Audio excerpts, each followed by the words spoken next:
your Cortera? I'm good. You know, one day closer to Friday. Can't really complain about that. Yep, I know. But I'm still getting used to this time change. It's killing me. Waking up in the morning. It's brutal. It's brutal. So where are y'all located? Texas. Okay. Yeah, we're over in the we're in the East Coast. We're Boca Raton. So similar areas, but not really. Hot. Well, bro. Hot. So I love that tagline. Well, dude. the crazy thing is, I've never even seen snow, and people are like, "Are you kidding me?" But Just like Bruce. I still can't believe it. One day I'll get up there.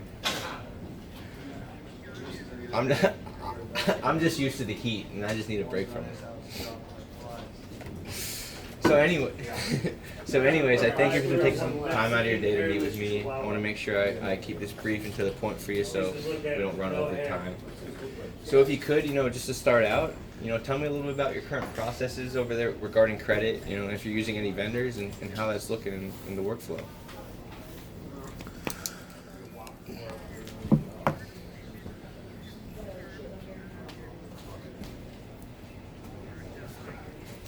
Hey, just wave your hand Okay. in the air, just like you don't care. So what, like a D&B? Shake the plate up.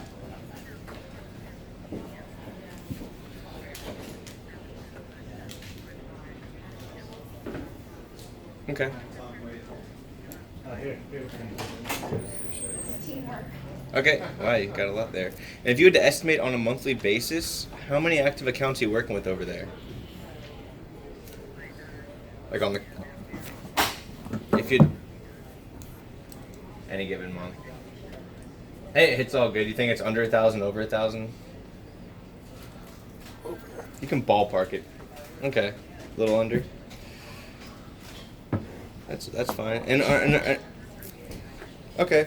And are those providers that you're using today, are they monitoring for you at all, or are they just helping you with the credit checks? Okay. So they're monitoring just the part of your portfolio, not 100%. Wait.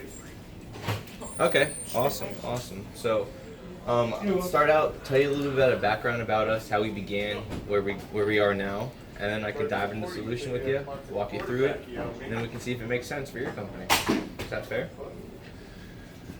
Awesome. So, we started back in 2007. Our CEO, Jim Swift, he acquired what they called the Transportation Exchange back then. Had $150 million in spend. And over the past 12 years, we've really been growing out what we call today the Cortera Credit Exchange. Through contribution, we have tens of thousands of customers that submit their data to us every single month. Right now in 2019, we're currently sitting at over $1.45 trillion in annual commercial spend that we monitor. We have unique information on over 21 million active U.S. and Canadian business locations, and we exist to solve the problem of the lack of information on privately held companies in North America today. So I know you being in credit, I'm sure you've had that pain. I talk to most credit teams. That's typically the largest pain point, is finding that hard to get information on those privately held companies. You experiencing the same issue? Yeah, you might want to watch out there, Frank, because it's kind of, there's Yeah, so we exist to solve that issue, and hopefully we can help supplement what you're doing today. And the way it works, it's a give to get model. So once a month we require that contribution of an AR file so that we can then monitor for you across 7 different risk categories. And our price, I like to get that off the table in the beginning, it's $99 a month. Comes out to $1,188 per year. That gives you unlimited users across your company. That gives you unlimited companies monitored, so you can add anybody you want to this platform and we'll keep track of them for you. And then once a month you're going to get a CFO portfolio level view of what's happening with your customers. And then through the platform, you have the ability, one of the benefits of being a part of the network, is to buy credit reports on privately held companies that range from $2.50 to $6. And that $6 report is typically around 25 pages of information. So if you're ready to go, I'll walk you through it. Alright, so like I mentioned, that once a month you're going to send over that AR file. We're going to monitor right here every single day across these 7 different risk categories. Now 5 of them are pretty standard to the credit world, and 2 of them really make us stand apart. So your credit risk, your overall payments, bankruptcies, tax liens, civil judgments. That's typically everything you want to be alerted to when you're dealing with your customers. And specifically with these three, we have a tie into Pacer. So direct feed to all 50 states and courts. You're going to be the first to know if something happens with one of your customers. Now, what really make us stand apart are these peer payments and these news alerts. So in our reports, as you'll see, we break everything down into 45 different industries. And the peer payments give us the ability to investigate each industry and the payment trends that are occurring within those industries. We're actually going to be able to tell you how your customers are paying you relative to others in your industry. So that gives you a reason to reach out and say, hey, why are you paying people like me faster? Pay me first. And then these news alerts. So we're scanning about 12,000 different sources of news on a daily basis for your customers. And these aren't just going to be at the big New York Times and the Wall Street Journals out there. We're also pulling from the local level as well. So for example, we have the Cass County Democrat Missourian, if you see here, the McDonald County Press, Sauk Valley Local Business, just a few of the thousands that we scan for every single day. The way we present the information to you is in the form of one email a day. Now we're not going to flood your inbox with an alert every time it pops up. It's just going to be one summary per day, and again, anyone in your company can have access to this. You see the company that you're working with, current AR balance they have, the alert type, and some details to help you take a step back and understand what's going on with this company. Like I mentioned, that peer payment, and it'll show paying companies like yours more slowly, now 58.9 days late, where it was 52.5 days late in the past. Bankruptcy, you'll see what chapter. And these news alerts, these will be direct hyperlinks to those articles, so you can click it and understand what happened with your customer at that point in time. And it's not just for the bad news, it's also for the good news. So say hypothetically, you're working with this Elevon company, you see they have a $10,000 credit line, you see this news article that they're adding 200 Atlanta employees in a big corporate center. That might prompt you to say, hey, this company must be doing well, maybe they're about to do something big, let's go ahead and extend that credit line to maybe $20,000, drive some more potential revenue into our company. Does that make sense to you? Awesome. And then once a month, when you send us that AR file, we're going to send back the CFO report to you. Pretty much boils down the view of the forest into 3 pages. So in the top left here, you'll see an AR summary of what percent of your customers fall into each bucket. We're also going to categorize the customers right here, whether they're low risk or high risk, so you can see what percentage they are. Then we're going to categorize them like a stoplight as well. So green is good, red is bad, yellow, you might want to take some caution with them. Below, we're going to bring attention to your top 10 account balances by spend, whether they're past due with you or not. Now, I mentioned you use D&B, so I want to bring attention to some scores that we have. This CPR score here is called our Cortera payment rating, similar in comparison to the D&B Paydex score, except ours is 3 digits and theirs is 2.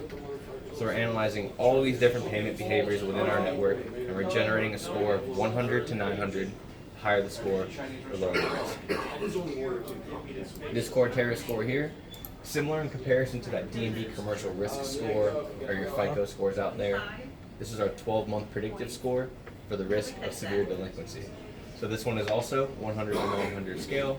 Again, the higher the score, the lower the likelihood the company is going to fall severely delinquent over the next 12 months. You understand that? Awesome. It's like sourcing. The second page here is going to be your top 20 highest risk accounts.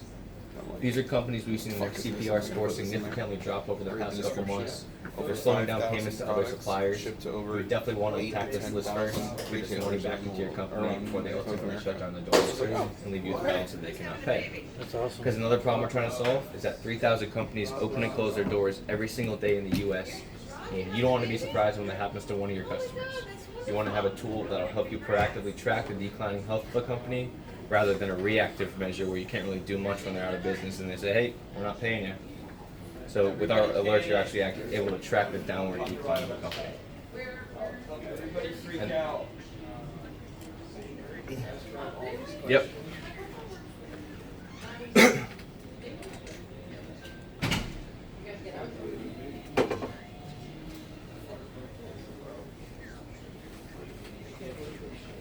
Exactly.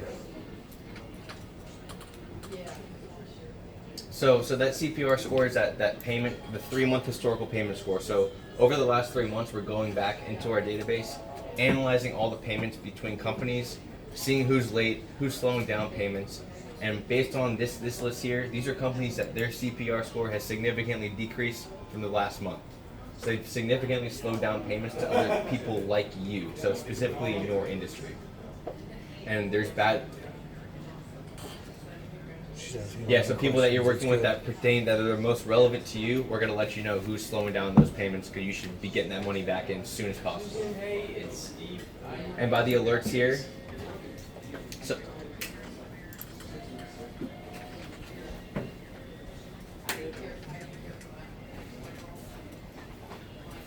so it's a mix of both. So these are going to be the top risk. It takes into consideration over 500 different data elements. So obviously industry is one, payment trends and behaviors across all the board is another. So there are so many data elements that go into generating this list.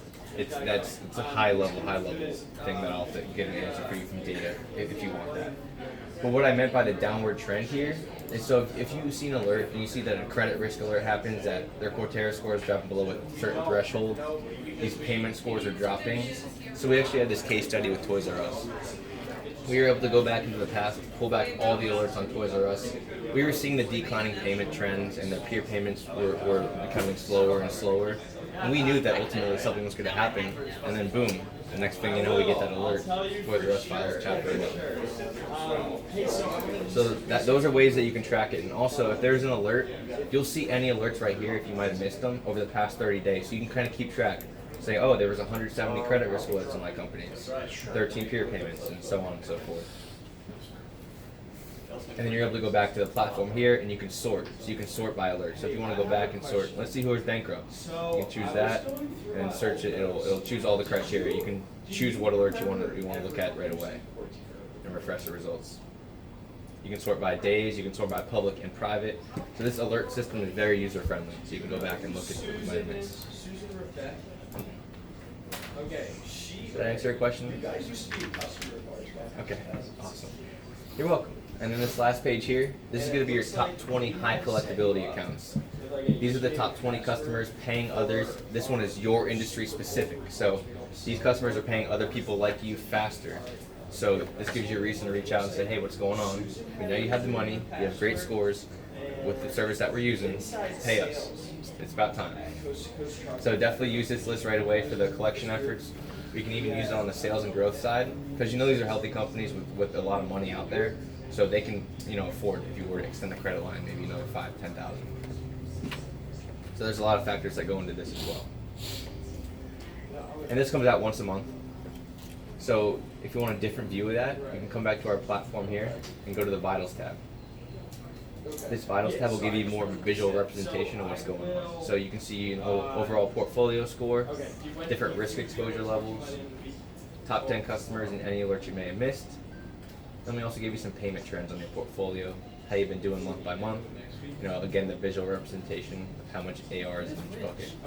And then kind of going back to your point here, so we have this profile here. So what we do on the side, that's once you're part of the member of the Pulse platform, what they call a batch in the industry, we call a boost with us. So if you're looking at this and you see 54 higher risk trending down companies, you don't know who that is, you can run what's called a boost. So for 50 cents a match, it would be $27 for that report. You would get a list of all those companies in order of riskiness by Cortera score, payment score, and some details on the payments. So if you kind of want to expand that list even further to see who your top riskiest customers are, that's an option. If that makes sense.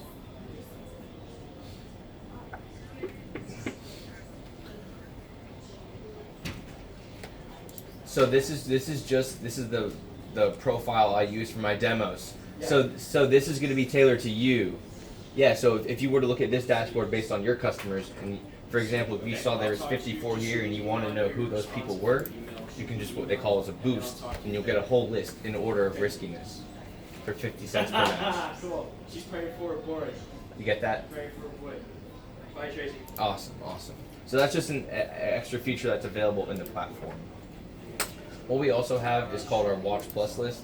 So if there's any companies that you're thinking about onboarding, or maybe some potential prospects or competitors, you can add anybody you want to this list for additional monitoring across all 7 categories. It's just going to be segmented out so they don't get all mumble-jumble together. Are you done grieving yet, lady? And then we have the reports available. Do you want to see what our reports look like, or are you more interested in the monitoring side? I know we just got done talking about your dead end. Are you done grieving? Are you done grieving for? So easy.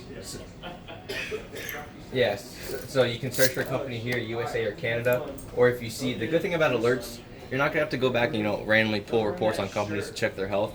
We're gonna let you know which reports to pull based on any significant change. So say for example you see this company here, you want to drill deeper. I just want to show you the onboarding side first. So our most expensive report is $6, but if you want a credit decision to go along with that, we give you that for no additional charge. We click that buy button, the report will generate on this tab, you'll come back, you'll get an instant approval or denial based on an aggressive credit limit and a conservative credit limit. Nice mixed up words I just did. Sorry. You'll see the different, yep, so we do that, and what you could actually do is come to our decisions tab. A lot of people like to create their own, it's very tedious, but we help you out with that. Or you can just edit our default scorecard, completely customize this to your liking and your internal decisioning process. Choose different rules, cutoffs, overrides, any criteria you want. We even set credit limits based on industry. So if you want to set this based on what industry you're in and how they're paying people in your industry, that credit limit will recommend something that pertains to you.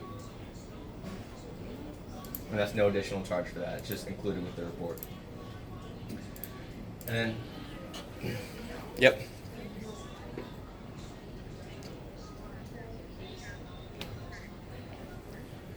So in order to have access to the reports, it comes as being a benefit of the Pulse platform. So it's a give to get model.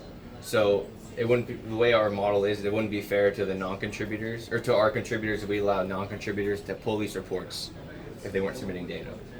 If that makes sense. That's how we've been able to build out these experiences. Yeah, no, so they're just $6 on a transactional basis as being a part of a platform. So think of the Pulse subscription as, the cover to the bar, and then anytime you want to buy a drink, it's $6. There you go.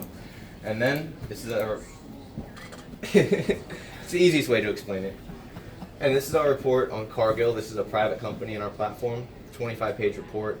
To save you from trying to remember everything, I'm just going to talk through the key aspects of it. If you see anything else you want me to stop and go over, please let me know.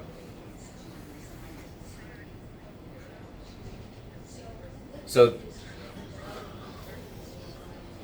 they are. So you can see that in the hierarchy here, there's Cargill Animal Nutrition. We have a hierarchy, so as I take you down, you'll understand how we link together everything. So you'll see the company you pulled Cargill, Ultimate Parent, who they're tied to. We're able to link together our family tree through this Link ID technology. We're one of the 4 providers that have that ability. But like I mentioned, that give to get model, how we based all of our information and reports off of real-time spend information. The magic number you want to look at is 269. There are 269 companies today in our network reporting on how Cargill pays them to a total known spend will round up about $1.2 billion over the past 12 months. We then break that down to materials, operations, and shipping, so you can understand from a high-level view how healthy and how well this company is performing. This Cortera score, that's that 12-month predictive score again, CPR, that 3-month historical, and this industry benchmark we pay very close attention to, because with Cortera, industry does matter. So across the 269 companies today, we're seeing Cargill on average pay 9.2 days past due versus their peer group, 6.8. They are a little slower to pay, but they are a giant company, they can get away with that. As we go down, we'll show you family payment experience summaries and the aging details, so you can see how many providers have been reporting each month, as well as the total amount of spend that we are monitoring. This is my favorite part. 45 industry breakdowns. So you can understand, how many companies are working with Cargill in each segment, the average balance they're experiencing, and how late on average they're being paid. So here's your packaging right here. You can see they have 9 providers. Average balance is 9.4 million. They're paying them 1.5 days late. But you take it a step further, you see the whole industry breakdown. So say hypothetically you're this rail company. You have a $48.2 million balance, you're getting paid 1.4 days late. But if you're a food products company, you have about $18.7 million average balance. You're getting paid 36.8 days late. So this really helps you understand who Cargill treats as a priority and who Cargill treats as kind of a commodity and gets away with brushing them to the side until the end of the month. If that makes sense to you. Awesome. Yeah, so that's how we do these spend and trend behaviors. So you can, if you go to onboard a new customer, you can see how they're paying your industry right now and base your credit decisions and limits based off that. We then give you material spend insights, or year-over-year growth or decline in each spend category, as well as the total amount of spend in each month. We do the same for operations, shipping, and even our other purchases categories as well. Any news you may have missed over the past 12 months will be found here. These will be clickable hyperlinks that take you directly off to the article. So if you are onboarding a new customer again, you can look back into the past, any news that occurred, and make your decision based on that as well. Corporate demographics, executives. We even provide a competitor listing. So like I mentioned, the unlimited users have some sales teams utilizing our reports and come into the competitor listing as sort of a lead generation source. And then, like I mentioned, that corporate structure, we have 1,113 companies or locations related to the parent company of Cargill. You can see up to 5 degrees of separation between the subsidiaries and where they're located. So they obviously have a ton, as you can see here. And we'll show you the states. Yep. And as we go down, we're also going to show you location intelligence. So you can see state by state just how many locations they actually have, and if they've been increasing or decreasing over time. We're of course going to have those corporate filings, those UCC filings, everything you typically want to see in a standard report is going to be there. We just throw in the extra stuff that helps you make the most informative decision. Bankruptcies, tax liens, judgments, you'll see the date they were filed and they were released if they have been released yet. And as we go through that, towards the end of the report, we're going to give you some Cortera score details. So if you're sitting there wondering why is this score 754, we're going to tell you what went into it, or the top reason codes, so you can understand what the algorithms are doing in the background, and then we're going to correlate it to an A to E credit rating below. Risk of default score, company's likelihood to default on a bank provided loan. This is 0 to 100. Again, the higher the score, lower the risk. And then we throw in the other information